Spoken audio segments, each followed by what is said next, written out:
Hi. I have a parenting question. And it's almost hard to ask because you've given so much this morning. I feel like the answer's there already. But I have a 14-year-old daughter, and I think she's a really amazing young lady. And I am just in the last couple of weeks letting go more and letting her be who she wants to be. And we're just going to play with you a little bit and say, like you have a choice. I know. Well, that's almost where there's no question, you know. And I've heard your talks where, like, leave your kids alone. And well, in better Abraham terminology, what we are really saying is, you become a match to the version of them you've put in your vortex and leave the version of them that's in their now reality out of the equation, because you can't focus on both. We want to hear you fully and completely, and we will turn it back to you momentarily here. But we just want to say this one very emphatic and important, could not be more important thing about every relationship. In every single relationship that you have, no matter who it is with, whether it's an employer or a loved one or a friend or someone that you're just now meeting, every single relationship, there are two versions of it. There's the version that exists in the now reality, and there's the version that is in your vortex. And even if you just met them, you put a version in the vortex. If it's a child that you've been with for 14 years, you have a very big version of them in your vortex. So we just want to say straight out to you that you owe it to yourself and to anybody you care about to harmonize with your vortex version of everyone.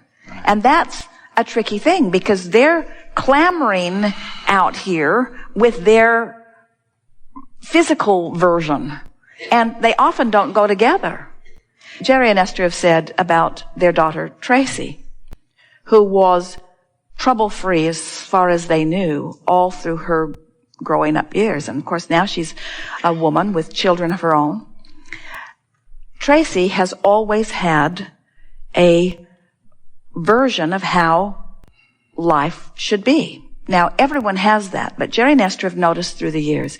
She has a picture of how the holidays should be. She has a picture of how letters should be written. In other words, she holds herself and others to this standard of life that she has carved out. She wants the holidays to be as she wants them to be. And Jerry and Esther never conform.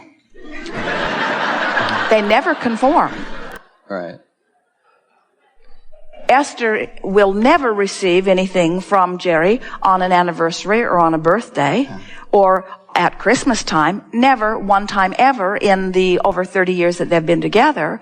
But at very odd and random times, things show up in her experience as an expression of his appreciation for her. And she's come to find such satisfaction in the fullness of the co-creation rather than the answering out of obligation. And so we tell you that story of expectation, because we want you to understand that everybody is like Tracy in the sense that whether you know it or not, you have put a new and improved version of everything in your vortex of creation. And no one in your life will ever live up to it. Your lover in real life will never live up to what you've put there, because first of all, that current lover didn't put all of it there. You had a whole lot of different lovers that caused you to carve out this vortex. In other words, life has caused you to create your vortex version of everything. And that vortex version, that's that source energy version that new generations will be born from. It's really big. Don't ask this now moment, this now relationship, this now generation, this now technology, this now anything to be the answer to everything that you've put there. This is physical reality and it's old news. This is vibrational reality and it's present tense.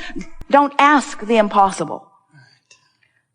So you look at a 14-year-old that you have created a version of, And we're not saying that the physical reality is not magnificent, but it will never be as magnificent as the version that you put into your vortex. But then what goes wrong with so many lovers and so many fathers and so many mothers and so many children is that you want your parents, you want your daughter, you want your lover to right now, in this red hot minute, to live up to everything that you've put into your vortex. And we say, you're asking the wrong person to do the living up to it. Right. It's not their job to live up with the version. It's your job to live up to the version. So the correct way of putting it to your child or to anyone would be, hey, you and all your trouble caused me to create a new and improved version of you. Right. Right. But I can't live up to the new and improved version of you because I have no willpower. I do not have the ability to stay true to my creation. I'm an observer of you in your now reality, and your now reality isn't living up to my new version, and I'm really bummed about it, I gotta tell you. You helped me create the better version, and now you're distracting me from the better version. And that's the basis of all relationships that are uncomfortable. So if someone's not faithful in a relationship, you want someone to love you. If someone is not interested in what you're talking about, you want someone to be interested in you. You create the new and improved version. But you cannot attract interest from that person until you are a match to that version. You have to become the vibrational match.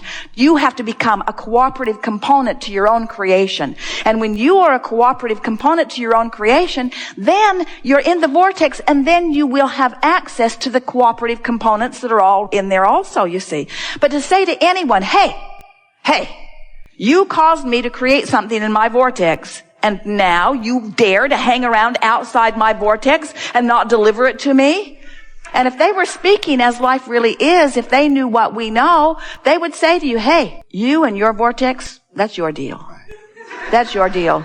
Go in there and live happily ever after in your vortex, and don't ask me to conform to something in order to make you feel better. That's conditional love. And Dad, I never said I would do that for you.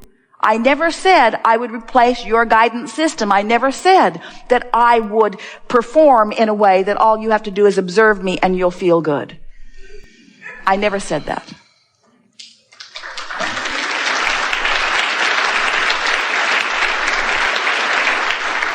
So what happens once you accept that and once you start living up to your version of it, law of attraction only causes you to rendezvous with your daughter when, in other words, she's often a cooperative component to that. But often you're zigging when the other one's zagging. It's like Esther said one day, I really wish that we could be a fly on the wall and know what's going on back in Texas. And we said, no, you don't. You don't want to know. You don't want to know. In other words, you don't want to know. You know enough. You know everything's going well. You know you have happy employees. You know they're getting the job done. You don't want to know how long their lunch hour is. There are things you don't want to know. But there's a part of you that says, no, I want to know. I want to know. I want to know that outside the vortex stuff. I want to know. And we say, no, you don't. You don't want to know. I want to know if my daughter's lying to me. I want to know. No, you don't. You want to know the cooperative components. Now, this is a little bit of a mind twister, isn't it? Because you've trained yourself, almost everybody has, to say, these are the standards that you must live up to. And when you live up to these standards, I'll be proud of you. I'll feel good. When you live up to my standards, I'll feel good. But then think about what that means, not just in terms of what it does to the child, who now has been made responsible for the way you feel, but think what it does to you who have turned your guidance system over to somebody else's behavior. Now your happiness is dependent on what somebody else does or doesn't do. It's no wonder you're trying to control the world. How's it working out? Doesn't seem to be getting better, does it? Until finally you just give up. You realize the futility, too many moving parts. What you can control is your relationship to your version. And when you accept that, when you accept the reality of your vortex, and you accept your ability to control your vibrational relationship to that, then what happens? You become the parental uplifter that you were born to be. You tune to the best of yourself and to the best of your daughter and radiate a singular signal about that which inspires her home. In other words, when you are in alignment with your version of her, you are offering this powerful signal, a signal that's millions of times more powerful than those outside the vortex. And in doing so, you make it more likely for her to become a cooperative component to the success that you have seen from your own exposure to life with her, you see. And when you do that, your children say to you things like, and always after the fact, they say things to you like, I always knew you trusted me, and I felt like I wanted to live up to that. They say, I always knew you loved me no matter what, and that gave me strength in times when I really wanted strength. I always felt good when I thought about you, because I feel like you always feel good when you think about me. Aren't these things you want to hear from those you love? Yes. And isn't that a far cry from someone saying, I didn't want to disappoint you, so I've subverted my own guidance system and lost my way completely and asked everybody under the sun what's the right way to go, as I tried so hard to do something that would please you. But then there was mom, and then there were the people at school, and then there were the kids that I hang out with, and then there's just so many people, and they all want something different from me, and I've lost my way.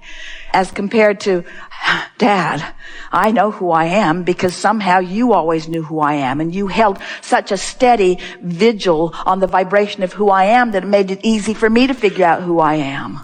Wow, what a difference, you say. Yeah. That's great. And thank you. I just want to say that something has happened in the last just week and a half where I'm acknowledging that I'm doing that somehow. She shared with me some information about one of her friends. One of her friends just lost her virginity at 14.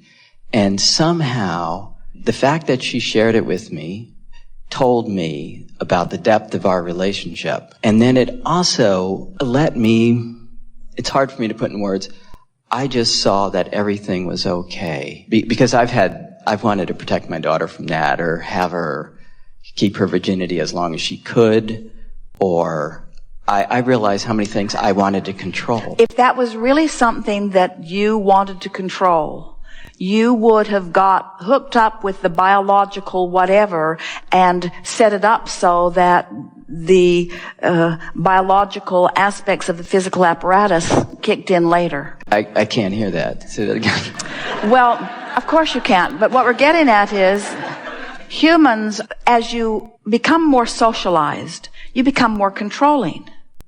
And the pattern that many humans use as their basis for that is, well, we don't want to be like the animals. In other words, we are humans. We are socialized. We do have control over our behavior.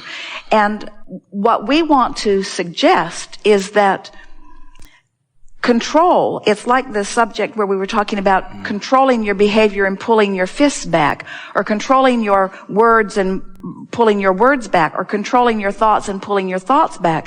All of that, while it's better than the verbal fight and it's better than the fist fight, it's a control that is really going about life in the hard way. Life in the way that you intended. It is alignment with who you really are, and then an outreaching into life.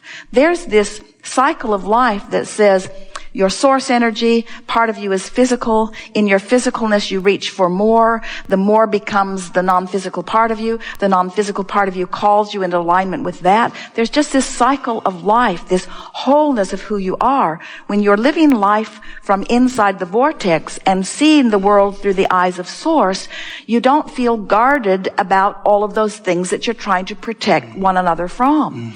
And so, what we are getting at is the subject of sexuality. There are so many rules from almost the beginning of humanity as man has attempted to control the behavior of others. And with all of these rules and all of these laws coming both from governments and from religions, the kids are still in the back of cars doing what comes naturally. Yes. Because they're being called from source energy. And this is a thing, it's an awkward conversation for many people to hear. They're being called, we'll just say it straight out, there are many things that the source within you will call you toward that you've already decided are improper social behavior.